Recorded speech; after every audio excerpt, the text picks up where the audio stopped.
నేను ఇంటర్వ్యూల్లో మోస్ట్ ఫ్రీక్వెంట్గా ఫేస్ చేసిన ఒక క్వశ్చన్ ఏంటి అంటే స్టాటిక్ మెథడ్స్ని మనం ఇంటర్ఫేసెస్లో వాడొచ్చా?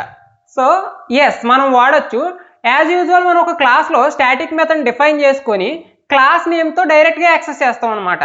సిమిలర్ వేలో మనం ఇంటర్ఫేస్లో స్టాటిక్ మెథడ్ డిఫైన్ చేసినప్పుడు ఇంటర్ఫేస్ యొక్క నేమ్తో మనం మెథడ్ని కాల్ చేయాలి అంతే. సో ఇప్పుడు మనం స్టాటిక్ మెథడ్స్ని ఇంటర్ఫేస్లో ఇంప్లిమెంట్ చేద్దాం. సో ప్రెజెంట్ నేను ఒక 100 అనే క్లాస్ తీసుకుంటున్నాను. ఓకే, ఇందులో మెయిన్ మెథడ్ కోసం ఫినిష్. సో ఇందులోనే నేను ఇంటర్ఫేస్ రాయేస్తున్నాను డైరెక్ట్గా.